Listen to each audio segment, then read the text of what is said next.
गेवराई येथील भारत गॅस एजन्सीचे संचालक तथा दैनिक महाभारतचे संपादक विजयकुमार वावळ यांच्या हस्ते बुके व शाल देऊन महाराष्ट्र राज्य पत्रकार संघाचे प्रदेशाध्यक्ष वसंत मुंडे व प्रदेश सरचिटणीस डॉक्टर विश्वासराव आरोटे यांचा सत्कार करण्यात आला। यावेळी वसंत मुंडे यांनी गेवराई येथील पत्रकारांशी संवाद साधत पत्रकारांच्या विविध मागण्याबाबत सविस्तर माहिती दिली। पत्रकारांच्या म्हणजे वर्तमानपत्र आणि वर्तमानपत्रात काम करणारे पत्रकार, वेगवेगळ्या माध्यमात काम करणारे पत्रकार, सगळे सोशल मीडियामध्ये काम करणारे पत्रकार, या सगळ्या पत्रकारांच्या आणि या माध्यम क्षेत्रातल्या कोरोनानंतर ज्या निर्माण झालेल्या समस्या आहेत, जे प्रश्न आहेत, हे प्रश्नावर जागर करण्यासाठी राज्य पत्रकार संघाच्या वतीने दीक्षाभूमी ते मंत्रालय अशी संवाद यात्रा सुरू झालेली आहे। 28 जुलैला डॉक्टर बाबासाहेब आंबेडकरांच्या पदस्पर्शाने पावन झालेल्या दीक्षाभूमीतून या यात्रेला सुरुवात झाली।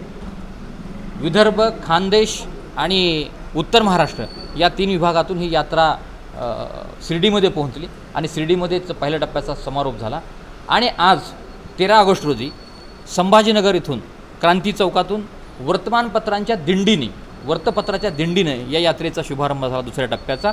आणि ही यात्रा आता मराठवाडा, पश्चिम महाराष्ट्र, पुणे, कोकण आणि ठाणे आणि मुंबईमध्ये 20 तारखेला मंत्रालयावर पोहोचणार आहे। आणि त्या ठिकाणी YB सेंटर, यशवंतराव सेंटर जे आहे त्या ठिकाणी यात्रेचा समारोप आहे। प्रामुख्याने वर्तमानपत्र आणि या माध्यम क्षेत्रामध्ये काम करणाऱ्या लोकांना प्रतिष्ठा आणि त्यांच्या घामाचा मोबदला त्यांना मिळावा अशा प्रकारची यामध्ये अपेक्षा आहे। सरकार ही व्यवस्था आहे आणि सरकार ही व्यवस्था सगळ्या घटकांना न्याय देण्याची भूमिका घेत असताना वर्तमानपत्र आणि त्यामध्ये काम करणारे आणि वेगवेगळ्या माध्यमात काम करणारे लोक सातत्याने आपल्या काही मागण्या सरकारकडे मागतायत, पण सरकार ज्या संवेदनशीलतेने या घटकाकडे बघायला पाहिजे त्या घटकाकडे त्या संवेदनशीलतेने बघत नाही। विशेषतः वर्तमानपत्रामध्ये काम करणाऱ्या तालुका आणि जिल्हा पातळीवरची ही व्यवस्था जी आहे ही व्यवस्था अधिक सक्षम झाली पाहिजे, ही प्रामुख्याने आमची त्यामध्ये मागणी आहे। त्याचं कारण असं आहे की लोकशाहीमध्ये सामान्य माणसाचा आवाज जर व्यवस्थेपर्यंत जायचा असेल, व्यवस्थेपर्यंत तो पोहोचायचा असेल, तर स्थानिक पातळीवरची माध्यम व्यवस्था ही अधिक सक्षम असली पाहिजे। आणि त्यामुळं सरकारचं उत्तरदायित्व आहे, सरकार ही व्यवस्था आहे, त्या सरकार ह्या व्यवस्थेने याही घटकाचे प्रश्न समजून घेऊन ते सोडवावेत यासाठी ही संवाद आहे। संवाद ही मूलभूत प्रक्रिया आहे जी पृथ्वीवर फक्त माणसासाठीच आहे, कारण माणूसच बोलू शकतो, व्यक्त होऊ शकतो, इतर कुठलाही प्राणी बोलू आणि व्यक्त होऊ शकत नाही। सर ऐका ना, 20 तारखेला आपल्या संवाद यात्रेचा समारोप मुंबईला होणार आहे, त्या दिवशी समारोप यात्रेच्या टायमाला आपल्या पत्रकार बांधवाच्या वतीने किंवा मागण्याच्या बाबतीत आपण काय संवाद त्या ठिकाणी करणार? प्रामुख्याने पत्रकारांच्या 2-3 मागण्या आहेत। वर्तमानपत्राच्या संदर्भात एक प्रामुख्याने मागणी आहे की हा वर्तमानपत्र हे जो व्यवसाय आहे या वर्तमानपत्रांना केंद्र सरकारने वर्तमानपत्र खरेदी करणाऱ्यांना आयकरामध्ये, इन्कम टॅक्समध्ये 5,000ची सवलत द्यावी अशा प्रकारची प्रमुख मागणी आहे। दुसरी मागणी राज्य सरकारच्या स्तरावर आहे ती ही आहे की ग्रामपंचायत दरवर्षी राज्य सरकार वार्षिक आराखडा तयार करायला सांगतं, त्यामध्ये गाव तिथं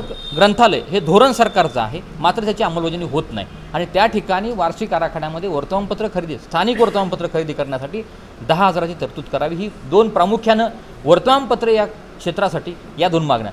दुसरी मागणी यामध्ये काम करणारे जे घटक आहेत, जे पत्रकार आहेत, त्यांना जे ॲक्रेडिशन मिळालं पाहिजे तालुका आणि जिल्हा पातळीवरच्या पत्रकारांना, ते ॲक्रेडिशनमध्ये ज्या अटी आणि शर्ती आहेत त्या शिथिल कराव्या ही प्रामुख्याने मागणी आहे। त्यामध्ये सगळ्यात महत्त्वाची मागणी आहे की सगळ्यांना माहिती आहे की वर्तमानपत्रामध्ये आणि वेगवेगळ्या माध्यमात काम करणारे सगळे पत्रकार हे मानधनावर काम करतात, मात्र त्यामध्ये अट काय आहे की वेतन स्लिप म्हणजे वेतन पावती तुम्ही जोडा, तर वेतन पावती कुठून आणणार, कोणी वेतनच देत नाही। तर त्याच्यामुळं तालुका पातळीवरच्या आणि जिल्हा पातळीवरच्या पत्रकारांना ॲक्रेडिशन मिळालं पाहिजे, ही एक मागणी। प्रामुख्याने तिसरी मागणी ही जी आहे ते सरकारनेच योजना सुरू केलेली आहे, बाळशास्त्री जांभेकर सन्मान योजना, जी योजना ज्येष्ठ 60 वर्षानंतरच्या पत्रकारांना ती पेन्शन देते। त्यामध्ये 20,000चा GR निघालेला आहे, मात्र त्या योजनेमध्ये सुद्धा असा विषय आहे की सरकारी कर्मचारी निवृत्त झाला 58 वर्षाला की लगेच दुसऱ्या दिवसापासून पेन्शन लागू होते, मात्र आपल्याकडे अशी परिस्थिती आहे या योजनेमध्ये, या योजनेत 2-2, 3-3 आज तर औरंगाबादला एक ज्येष्ठ संपादक भेटले, त्यांनी सांगितलं की 5 वर्ष झालं माझा प्रस्तावच मंजूर होत नाही। तर प्रस्ताव त्रुट्यांमध्ये ठेवला जातो। आमची मागणी ही आहे की पत्रकारांना जर ज्येष्ठ पत्रकारांना ज्यांनी आपलं आयुष्य पत्रकारितेमध्ये घातलं, समाजासाठी घातलं, त्यांना तुम्ही सन्मान देण्याची जी योजना सुरू केली आहे, 6 महिन्यात प्रस्ताव आल्यानंतर 6 महिन्यामध्ये त्या निर्णय घ्यावा आणि त्यावर तातडीनं अंमलबजावणी व्हावी. ही एक लास्ट एक प्रश्न.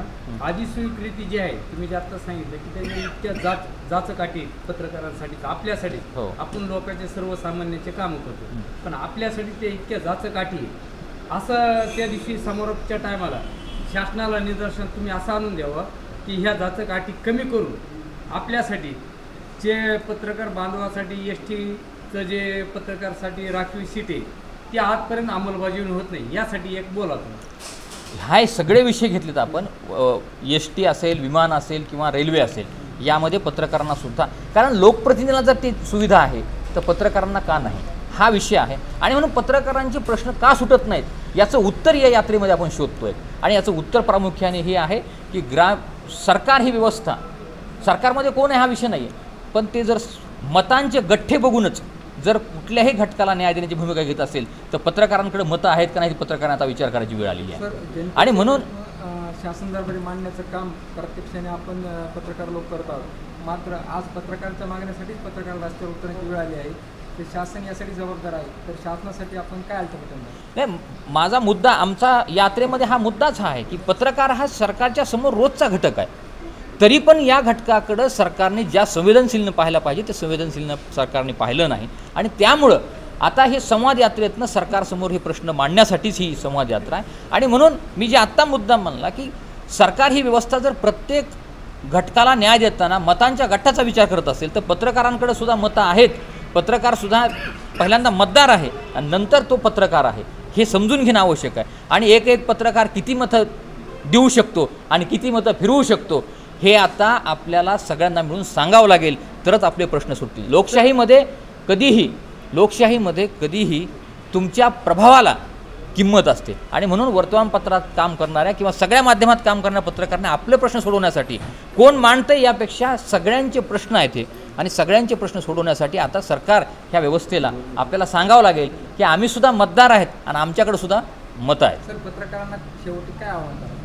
माझं या यात्रेच्या निमित्तानं जागोजागी पत्रकारांनी उत्स्फूर्तपणे स्वागत केलं. पत्रकार सहभागी होत आहेत आणि कुणीच पत्रकारांच्या जे मनामध्ये आहे, पत्रकार या घटकांच्या मनामध्ये जे वेदना आहेत, ज्या भावना आहेत, त्या भावना या यात्रेच्या निमित्तानं व्यक्त होत आहेत. आणि माझं स्पष्ट मत आहे की पत्रकारांनी या भावना आपण व्यक्त केल्या पाहिजे.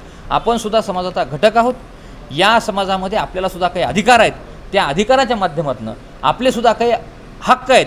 ते हक्क घेण्यासाठी सगळ्यांनी मिळून या यात्रेच्या माध्यमातून सरकारसमोर ते घरानं मांडलं पाहिजे. आणि म्हणून पत्रकार हे सगळे या यात्रेमध्ये सहभागी होतात. सगळ्यांनी सहभागी व्हावं. आणि 20 तारखेला समारोप जो आहे मुंबईमध्ये, त्या ठिकाणी आपल्या एकीचं आणि आपल्या शक्तीचं प्रदर्शन करण्यासाठी, त्या ठिकाणी सरकारला दर्शन देण्यासाठी त्या ठिकाणी सगळ्यांनी सामील व्हावं, अशा प्रकारचं आव्हान मी या यात्रेच्या निमित्तानं करतो. तर लास्ट एक प्रश्न.